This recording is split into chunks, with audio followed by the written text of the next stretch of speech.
everyone. I'm Joanna Penn and I'm here with Orna Ross for the Alliance of Independent Authors Advanced Self-Publishing Salon. Hi, Orna. Hi, Joanna, and hello, everyone. Hello.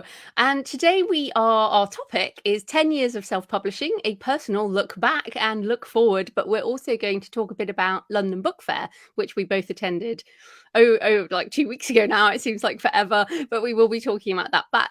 But first up, we're going to just give you a bit of an update. So, Orna, what's been going on with ALLi? Yeah, ALLi, well, it is the famous 10 years, which we're in that kind of mode all of this month. And that's why we were at London Book Fair. Celebrating and catching up with everybody. And then we came back home and brought it all online for people to see, because of course most of our members are not in London or traveling to London for the London Book Fair, but there were some good sessions there, including the one we did with you. And so we just finished mini self pubcon this weekend, where we kind of brought it all together to the wider community. So yeah, we're all celebrated out. What about you? What are you up to?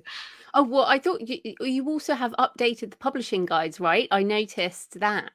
Yes, we have. Well spotted. Well, we're going through all of our guides at the moment, just bringing them up to speed for 2022. So we're ticking them off as we go, because every couple of years things change hugely, as we notice with this look back over 10 years. So yeah, we've been reissuing. Most of them are just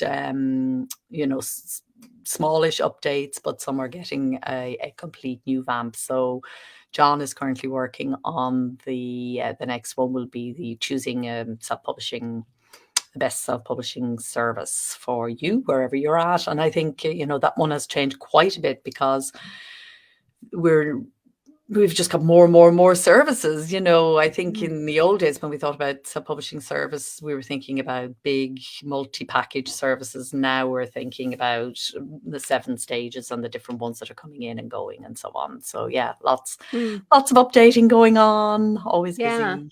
Well, I just wanted to bring that up because I was like, oh, I just checked that one out and realized that the version I had was about 5 years old. So I think if for people listening and watching, if you have one of the ALLi guides, you can go into the members area and get the latest version. And of course, they're on some of the stores as well. But that also ties into my update, because I finished the rewrites of my first 3 novels.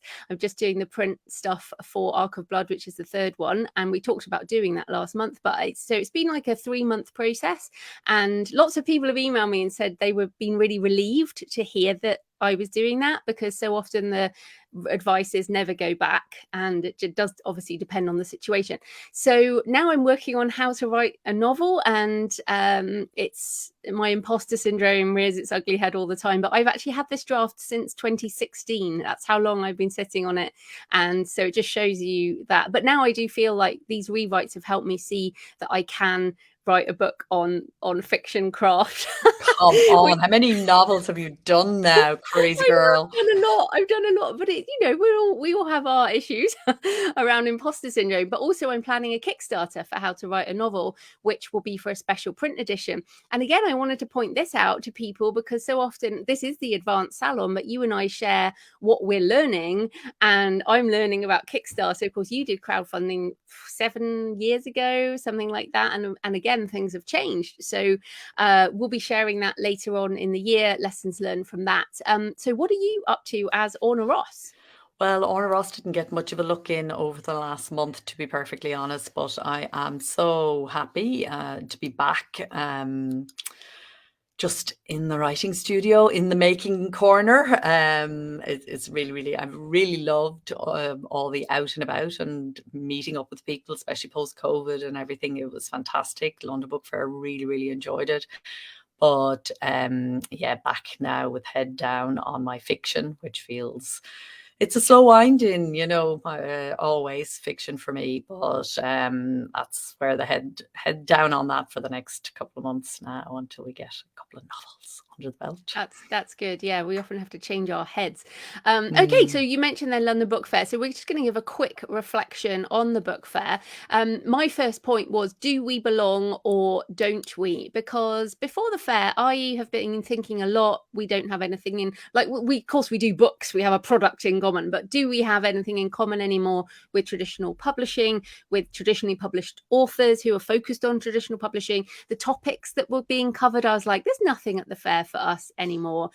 And I was like, but I'm going because it's the 10th ALLi anniversary, blah, blah, blah. But I walked in, it was so funny. I walked into Olympia.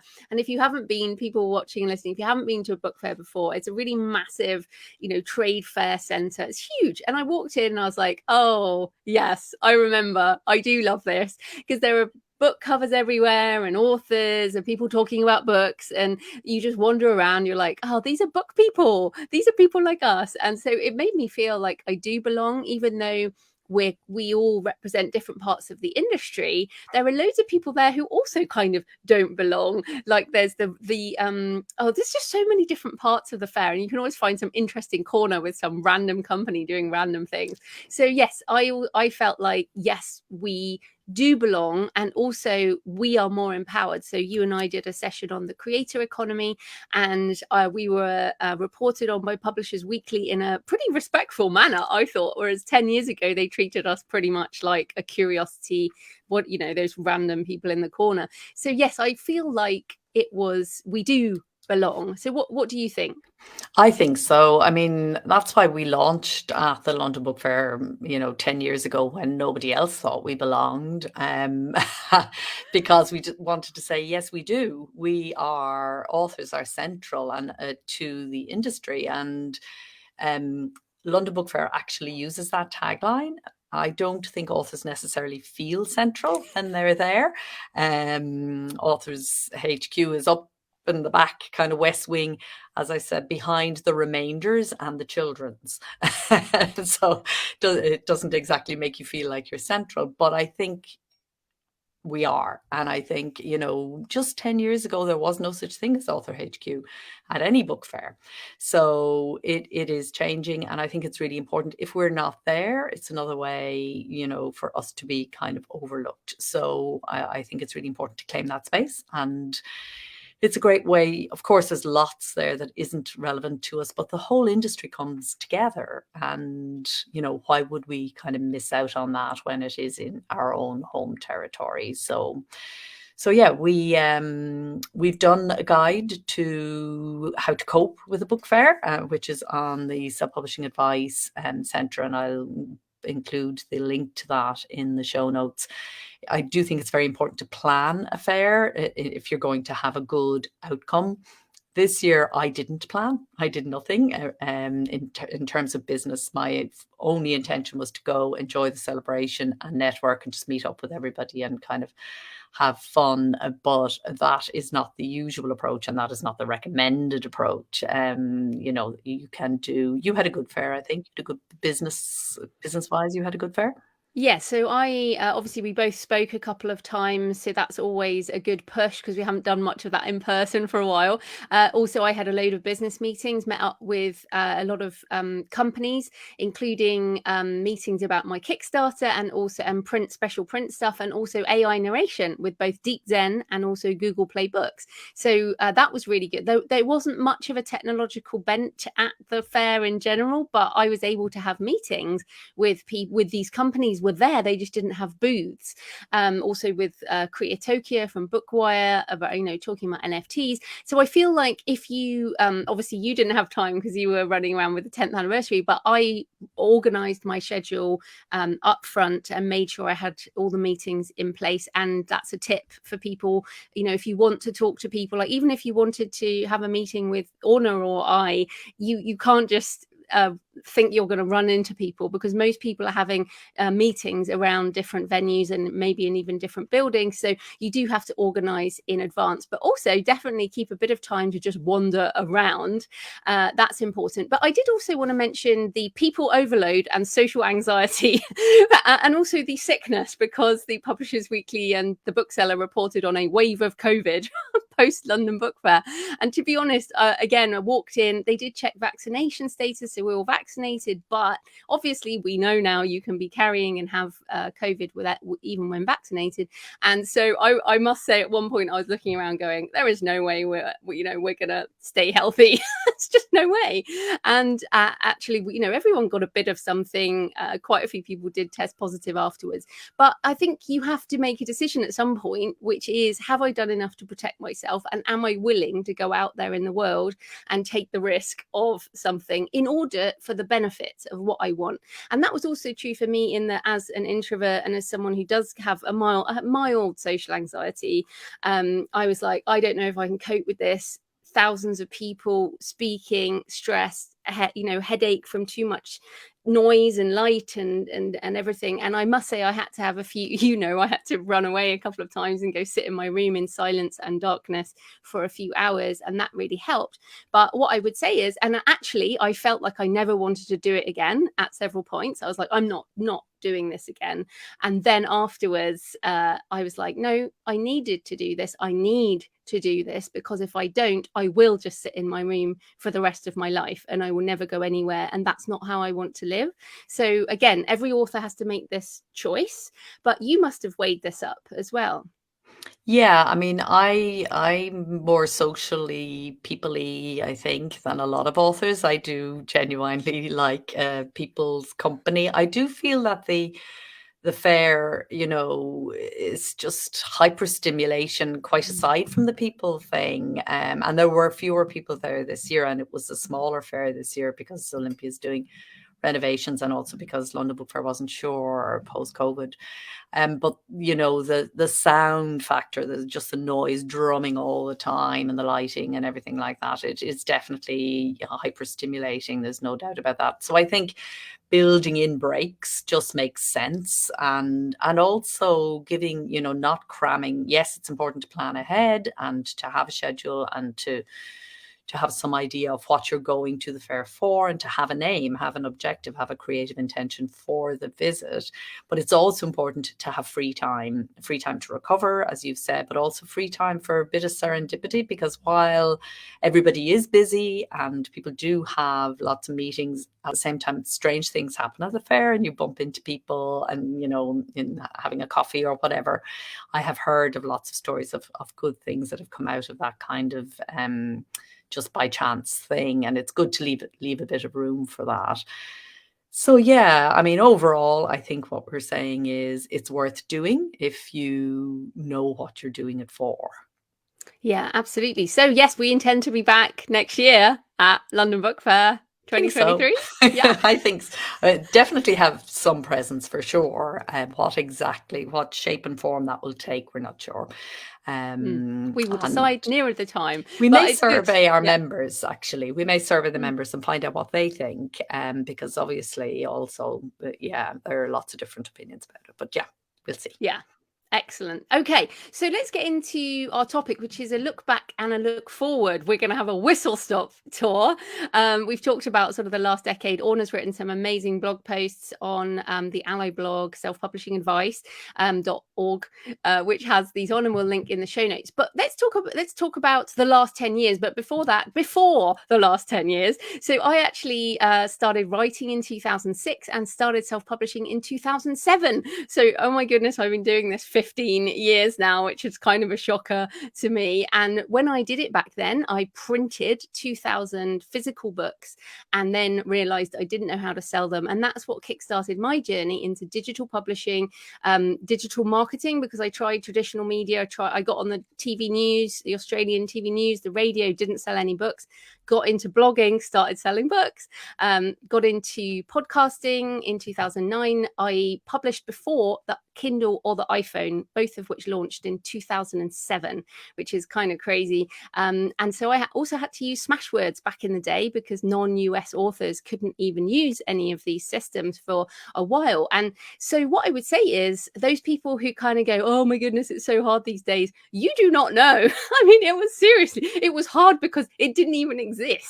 You didn't even have a Kindle, you didn't even have an iPhone, and there was no, the print on demand was in its early days. It was mostly for Americans. So basically, it was very, very, very hard before like 2012. So what about you, Orna, before 2012? Yeah, I did an actual print run self-helpy kind of book for a group, a women's group that I was in back in 2006. And I had been publishing academic and nonfiction books before that. So I started writing in 1987 and my first book in 1990. So yeah, a long, long time ago. And then you had to have it was pre self-publishing, really. I mean, the book that I did was successful, but it was largely successful because I worked in the media. I had media outlet. I knew about book distribution, so it was successful. It went into a second print run, but that was very unusual. And the admin was killing. It was punishing. So even though it was working, I stopped doing it because it was just returns and invoices, and it was all horrible. I didn't enjoy it and that part of it at all. So yeah, I like you when I hear authors today talking about how difficult things are. I just can never see it that way, and particularly around distribution. When we can reach globally all over the world with ebooks now and audiobooks very, very easily, and also distribute directly on our own websites to readers very, very easily. Distribution, the first four stages of the publishing process are really very, very relatively very easy now compared to before. So when everything was a struggle, it was like wading through treacle just to get the book made and get it out there, just distributed before you even got to thinking about marketing. So things have definitely got easier. Yes, so the last 10 years have brought incredible opportunities for authors willing to learn and adopt new practices for publishing, new practices for marketing, and new practices for business. So let's talk about some of the technological shifts that have improved the business. And Orna, your lighting is spectacular all of a sudden. You've gone like, I don't know, you've gone like bright platinum. It's very interesting. Nothing changed. I'm just sitting there. Looks good. Looks good. Orna is not a ghost. It's fine. Or a saint. So back on, technological shifts that have improved the business for indie authors. Well, first of all, the hardware devices, like I mentioned, the Kindle, the Kobo, the iPhone, tablets, even laptops, all of these things did not even exist before. I mean, they were clunky. I mean, and now we've got cheaper internet connected phones across the world. So it was that the domain, if you remember, the brick phones were like only for like really rich people, and the speeds you could not, there's no function to read on one of those phones. So the switch from sort of desktop and laptop and mobile across the world, or even mobile first in a lot of economies, has meant that readers and listeners can consume our work. And that is truly like a crazy technological shift that has enabled, I guess, internet business and has enabled us as authors. So what about, you mentioned some of the things there, Orna, but what about software options? Yes, I mean, our own websites and having a transactional website as an author is so cheap and easy now. The design, we can just get these ready-made themes that look amazing and really encourage readers to buy. We've got print on demand, of course, was a huge, huge boon for authors, because no more of the 2000 print run that we were talking about earlier. And then software that helps us to actually do our work on the writing end of things as well. And in terms of getting our readers to sign up to our email lists, all of that has become, just the back end of that has just become so easy and so relatively cheap compared to before. And it just seems to get better every year.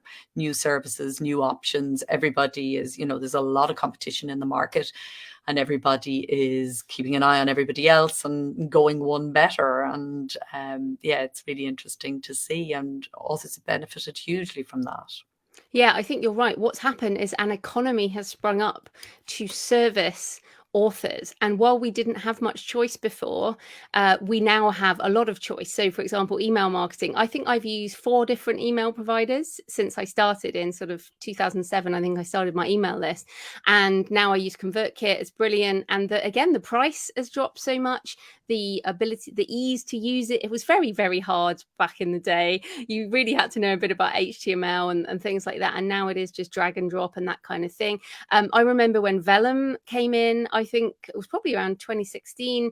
And those of us who, I always hated formatting ebooks and you had to pay people. And then suddenly I could do it myself. And boy, I love formatting on Vellum. Yes, it's Mac only, I know, all you PC people, but Atticus now has come in, Dave Chesson, and we have these brilliant people who provide great tools for the author industry, and so much is free.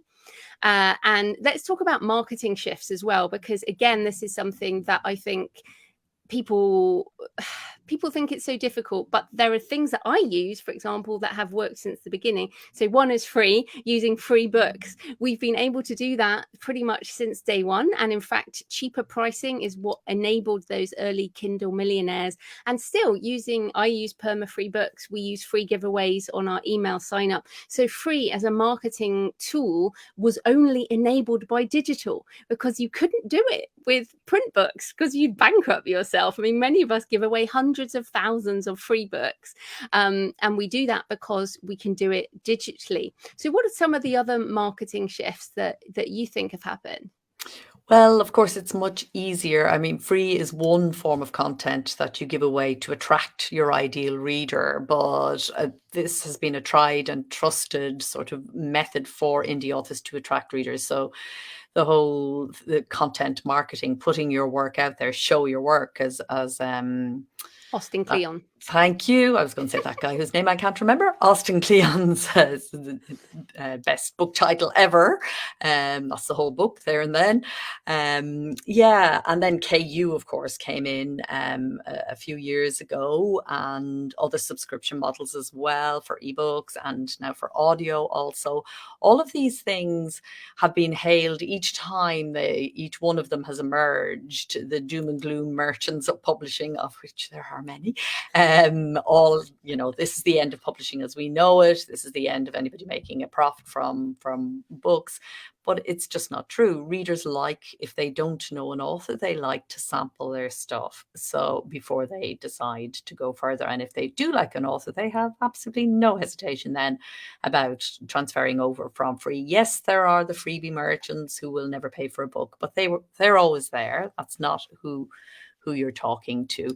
So we've got fantastic outlets for blogging, for podcasting, for video, social media, ads, email marketing, so many ways that we can actually find the right readers and then, bring them into our authorly orbit. And it just, all of that gets easier and easier, cheaper and cheaper, and more and more effective, I think, as well, because the other thing that's become much easier is our ability to communicate with each other and share with each other what works and what doesn't work. And that too, has been amazing, because I remember when authors didn't talk to each other and there was a huge amount of smoke and mirrors around publishing, and nobody knew what happened once you went over the publishing hill. It was almost seen to be the end. It was like marriage, it was the end of the fairy tale, and of course it's not like that in real life, in marriage or in publishing. So it's great that we can talk to each other, share our stuff. You have shared every step of your journey with figures and facts and everything all along the way, and our members talk to each other about what has worked for them, what doesn't work for them, and so on. It's just all of that, I think, can't be overestimated in terms of how much it helps us. Yes, so that really represents the community and the mindset shifts that have improved business for authors. And I think also that authors, I mean, like we've talked about, these things, blogging, podcasting, social media ads, email marketing, they have to be learned to be used, and you have to try these things. And I think what has changed for this, I guess, authors who are managing to make a business is that they've embraced that. And that is something that I think was more difficult early on. For example, when I wrote the business for authors that first time, it didn't sell anything. Nobody wanted that book when I put it out. As ever, I was too early with that book. And so that was really interesting. And now we, like you and I were having a conversation about digital sales tax before we started recording. We just weren't having those conversations years ago because that wasn't the type of thing that we even knew about. So I think, yeah, we understand the value of copyright more. We're educating each other more. We're networking more. And also the culture has changed to where readers and consumers want to support creators and want that people would much rather buy a handmade artisan product from an individual creator than a mass market thing that's the same as everything else. And that's the attitude we can play on, I guess, with when we're trying to sell direct. So that is definitely sort of a roundup of the trends. Oh, we should say that the pandemic, there was a pandemic as well in the last decade that has actually accelerated the move to digital. And what we can say is it represents the maturation of a digital first or digital only economy. And in fact, many authors and some booksellers who were positioned with digital did fine in the pandemic. But what has happened is those businesses that were not digital, those booksellers that weren't digital, have now moved into it. So I would say that is a kind of a maturation. Absolutely. And I think all of this together then adds up to this kind of mega trend of authors finally getting confidence in themselves as creators and as publishers. So, I mean, 10 years is not a long time for that huge mindset shift that was necessary, both in readers and in writers. So, I mean, 10 years ago, readers didn't really trust buying things on the internet. So they wanted to buy through Amazon because Amazon had their email address and it was easy and they could just, and same Apple or whoever, a trusted kind of big brand name was kind of what readers wanted. Now they've got much more used to buying directly from authors, and authors have got much better at understanding the value of intellectual property and that they own the rights, and much better at talking directly to readers and understanding the reader journey and how a reader comes to them and so on. So I think, this growth in confidence as we see Publish Me Please kind of going out of the author community and a much more sort of taking charge and becoming the creative director of our own businesses, as that grows and grows and more people see it happening, it really is infectious. And the community then can achieve all sorts of things that it cannot achieve if it doesn't have that empowered mentality, which is why I think the next 10 years is going to be phenomenal for those who are willing to make those changes and are willing to. I mean, becoming empowered sounds wonderful, but it means facing into your fears. It means getting over yourself. It means, coping with the very real challenges. This is not an easy way, and it will challenge you each step of the way, but it's worth it. It's really well worth it. Yes, so yes, we should say there are challenges. It's not all rainbows and kittens and just running through fields of wheat.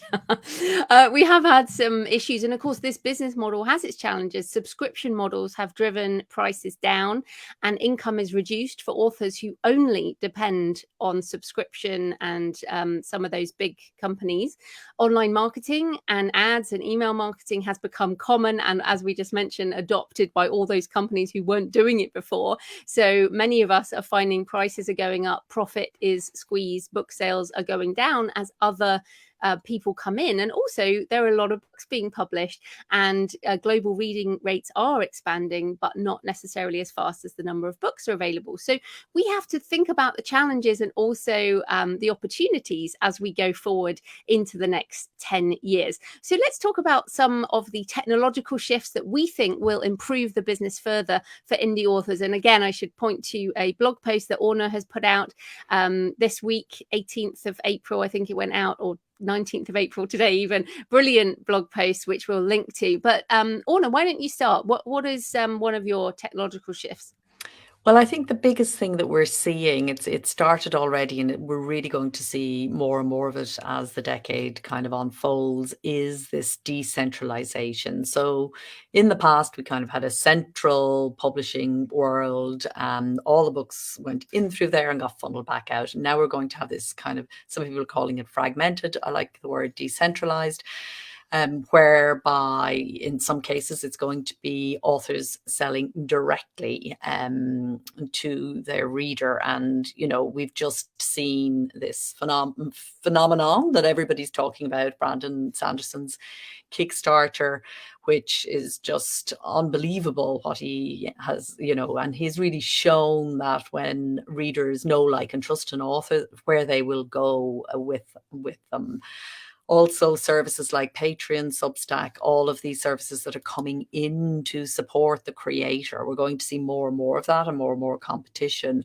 So instead of, this being this kind of centralized cobweb of publishers feeding out material, it's going to be readers discovering authors. And, you know, this idea of a famous author is going to be, well, you know, who you know. They're famous to you if you know them, but if you don't, you probably never have heard of them. And this is happening more and more. You see events with big author splash names up, and you say, "Who's that? I know nothing about them," you know. And so, as authors, we need to think about that. We need to think about what that means for us and how we reach our people in a decentralized environment. Yeah, and I agree with you.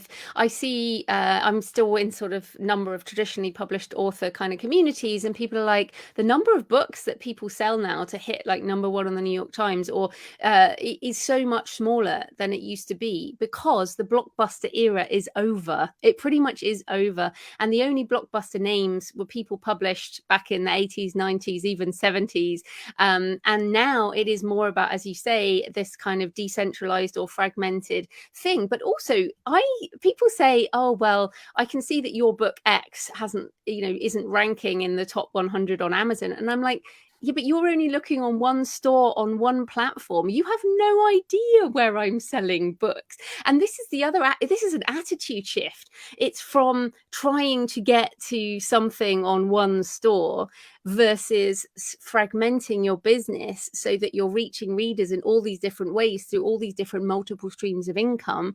And then it's like the numbers become quite hard to track, to be honest. But Yeah. you're not reliant and you're not aiming everything at that one thing. So again, it's the blockbuster model for those big author names is gone, but also the blockbuster model for the specific one store is fading away, and we can all find our niches. Again, Kevin Kelly's Thousand True Fans, talk about being early. He wrote that in 2002. Yeah. I think 2002-ish. But it's like, my goodness, that is truly where we're getting to, right? Yeah, definitely. And though I don't think those who comment on the business have caught up, they've only just caught up with beginning to look at Amazon figures. And so they really do not. And this is one of the things why it's important that we're there in the industry and making those noises and telling people what's going on, because there is no way. I had this with my agent recently. She was, totting up books from the various outlets and things, and she was really quite surprised. And I by no means sell a huge amount in indie terms at all, but she was comparing it to her traditionally published clients, and she was really surprised when it was all added up, because she had been kind of going on the Amazon rankings, and that's as far, I think, as a lot of the people who are commenting on self-publishing have got. So yeah, we've a long way to go to show people what we're doing and how we're doing, and that's something we need to think about as well when we're reaching out to literary influencers, be they reviewers or bookstores or librarians or whatever. How we present ourselves and how we show what we are actually managing to achieve is important, and understanding our own business models and what we're doing and how we're doing it, and how we present that to readers as well, because people don't know where to look for that information. Yes, and then also some of the tools and technologies we've been talking about in previous shows, we've talked about the AI voice narration, for example, and as I said, I mentioned Deep Zen and Google Play Books, who I'm talking to about that, and that is definitely going to go mainstream in the next decade. Using voice, I think audio will be ubiquitous. I think it will be like the ebooks now. It just has to be for everything. There has to be digital versions in voice and text.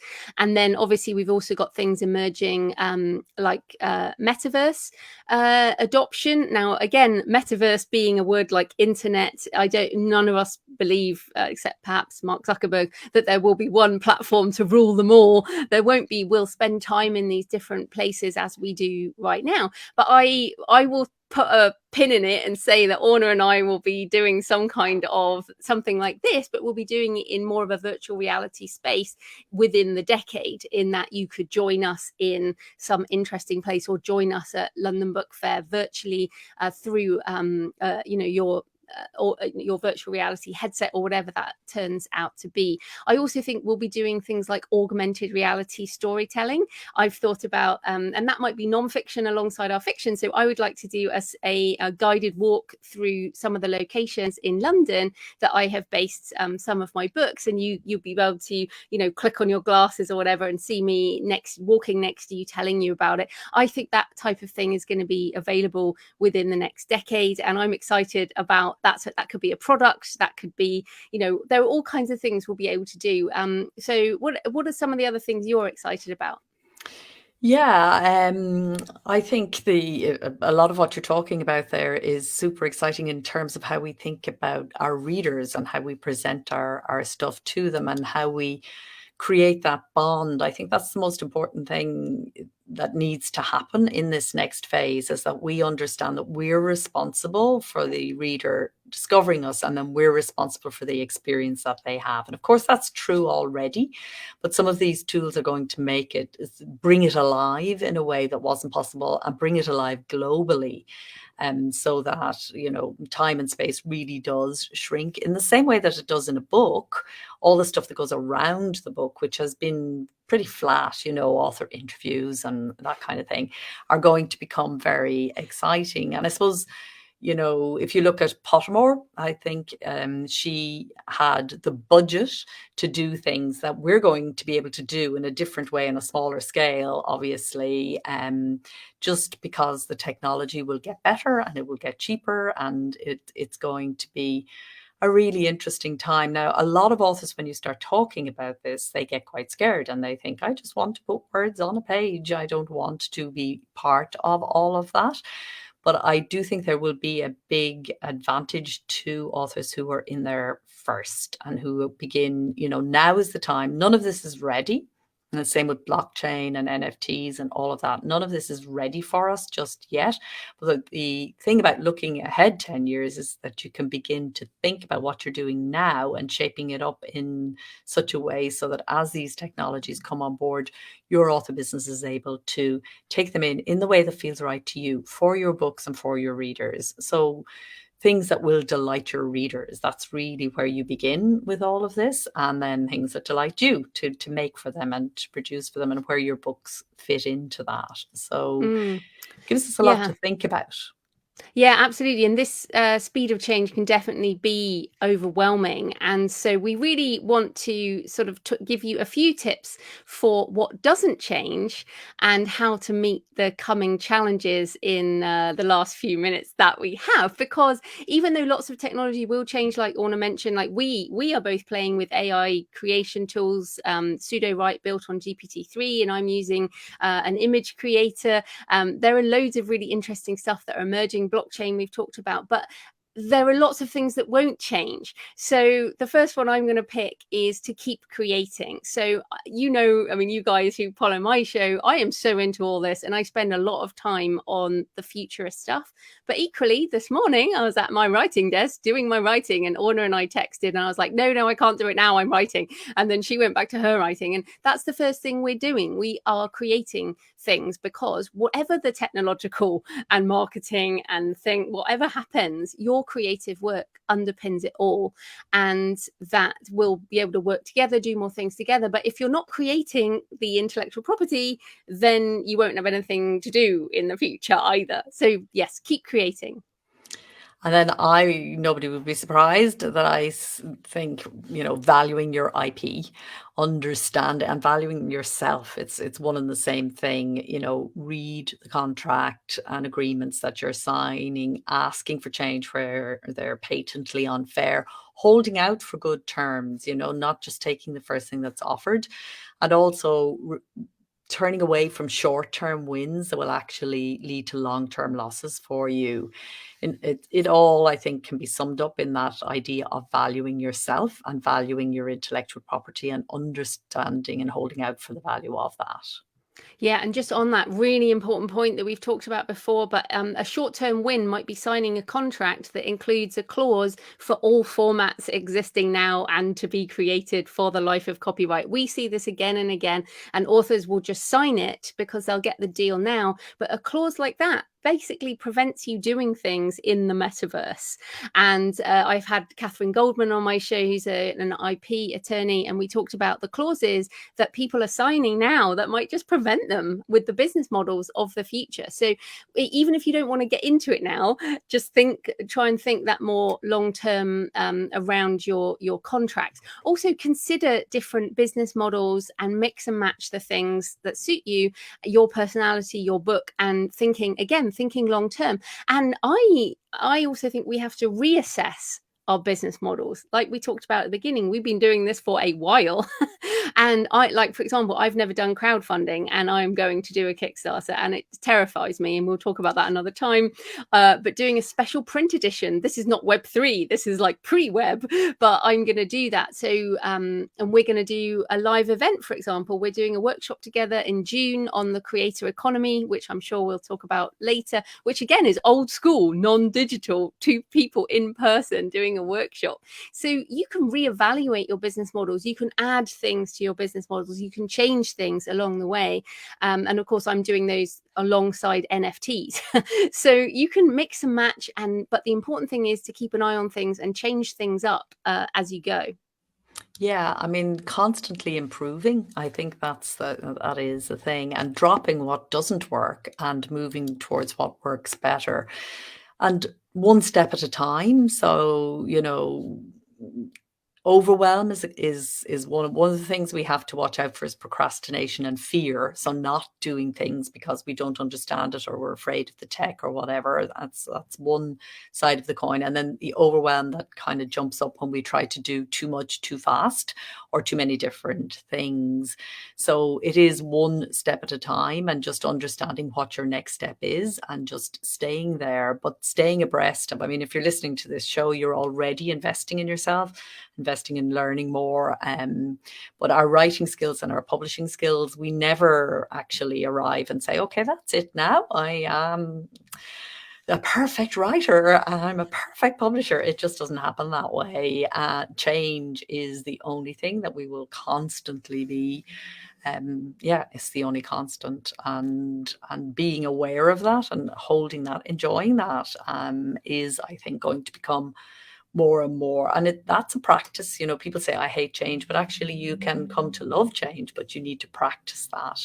For some people, that doesn't come spontaneously, and the more you do it, the easier it gets. So Yes, and I always like the quote from technologist Kevin Kelly, who we mentioned earlier, the Thousand True Fans quote, and his book The Inevitable I always recommend. But he says you need to surf the wave of change, not drown in it. And as ever, we will endeavour to be here with you along the way and sharing our journey and our mistakes along the way. So our next show, we are going to talk about discovering your personal brand as an author, and we will both be sharing some of our amusing journeys, mistakes, changes that we've made along the way. Anything else you want to say, Orna, before we finish up?